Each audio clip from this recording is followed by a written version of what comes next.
সুপ্রিয় দর্শক, আশা করছি সবার অনেক ভালো যাচ্ছে। নতুন ভিডিওতে সবাইকে স্বাগতম। আজকে আপনাদেরকে নিয়ে আসছি স্পেনের খুবই সুন্দর একটা শহর, যার নাম হচ্ছে গ্রানাদা। এবং এই গ্রানাডা শব্দের মানে হচ্ছে পমিগ্রানেট। ফলটা আপনারা স্ক্রিনে দেখতে পেলেন।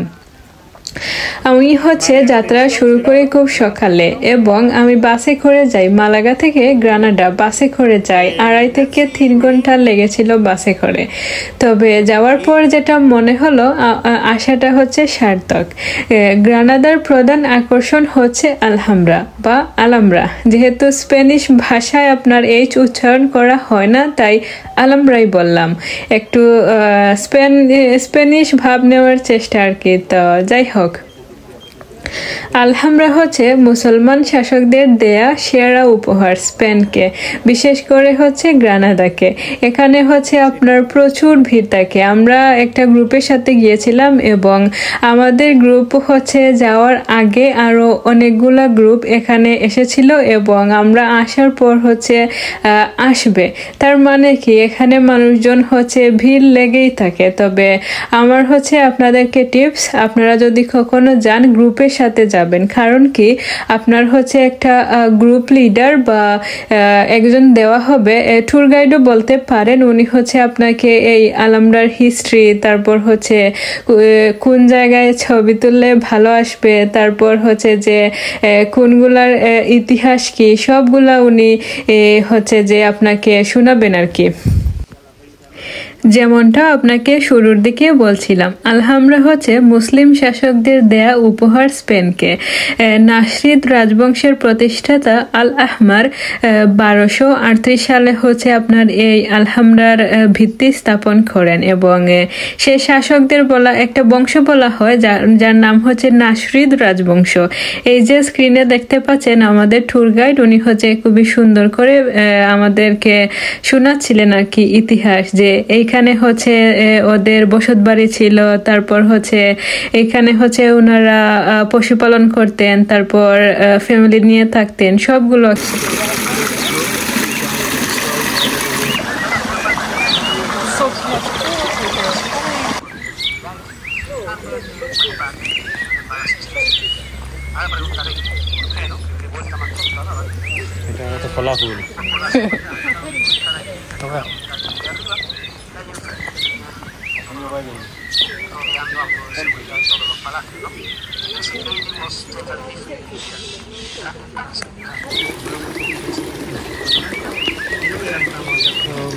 আপনারা যে এই চিত্রটা দেখতে পেলেন, অনেকটা নষ্ট হয়ে গিয়েছে, মানে মুছে যাচ্ছিল ভাবে, এরকম অবস্থা। এটা এখানকার অরিজিনাল চিত্র।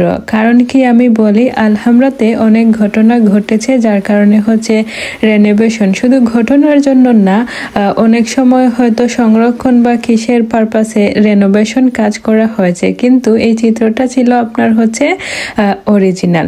তারপর আপনারা দেখেন এই যে লালচে রঙের স্থাপত্য, আলহামরা শব্দের মানেই লাল।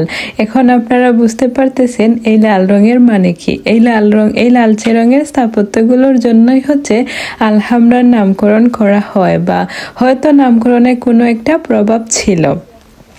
শুধু আলহামরা না, পুরো গ্রানাডা জুড়েই এইরকম লালচে রঙের বিল্ডিং এবং মাটিও এইরকম লালচে রঙের। আমাদের মনে হচ্ছিল আমরা যেন কোনো মুসলিম দেশ বা কোনো মুসলিম সংস্কৃতিতে আছি, এরকম একটা ভাব। যেমনটা আপনারা দেখতে পাচ্ছেন, আলহামরা অনেক বড়, প্রায় 26 একর বা 105 বর্গ কিলোমিটার জায়গা নিয়ে এই প্রাসাদ এবং দুর্গ। আমরা হাঁটতে হাঁটতে অনেকটা মাঝখানে চলে আসছি।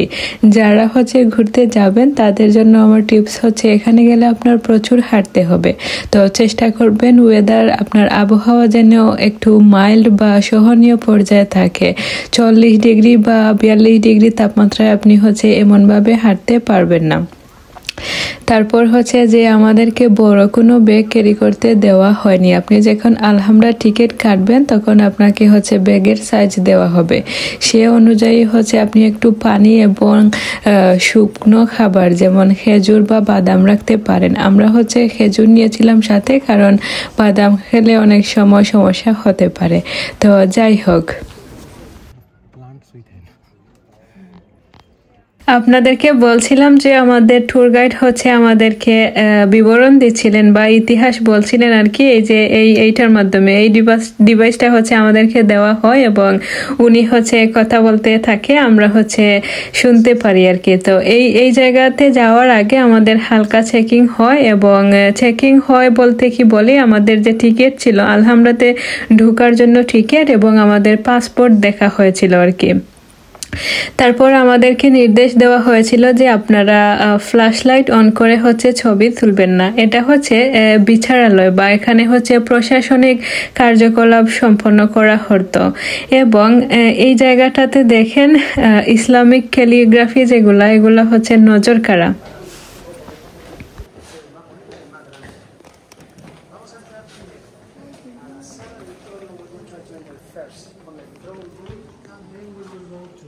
Opposite big door to make this perfect photo with the reflection of the camera.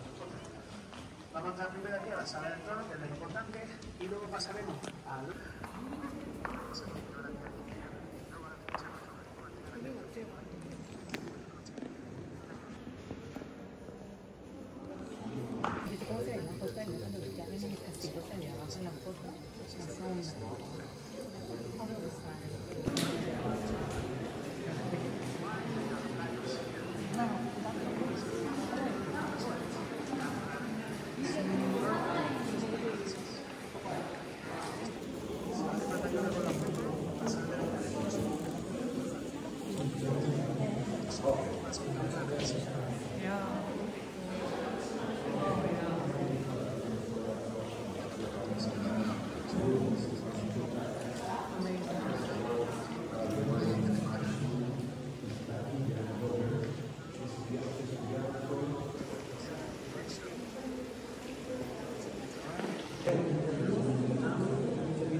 এই শহরটা আপনারা দেখতে পাচ্ছেন, এটাই গ্রানাদাতে যখন আমি পৌঁছাই তখন হচ্ছে যে তাপমাত্রা অনেকটা নিচে ছিল, 17 ডিগ্রি সেলসিয়াস ছিল, কিন্তু মালাগাতে ছিল হচ্ছে আপনার 27 ডিগ্রি সেলসিয়াস।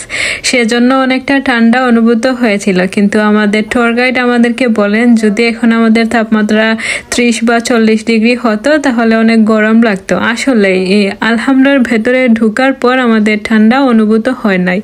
আমাদেরকে হচ্ছে একটা প্রটোকল দেওয়া হয় যে আপনারা এই সাইজের চেয়ে বড় ব্যাগ নিতে পারবেন না। তো আমরা হচ্ছে হালকা আপনার শুকনো খাবার এবং পানির সাথে ক্যারি করি। তো দর্শক, আলহামরার হচ্ছে বিবরণ আমি আপনাদেরকে শুনিয়ে শেষ করতে পারবো না। কথা হচ্ছে আপনাদের সাথে অন্য কোনো ভিডিওতে। সে পর্যন্ত সবাই ভালো থাকবেন এবং নিজের খেয়াল রাখবেন। Bye bye.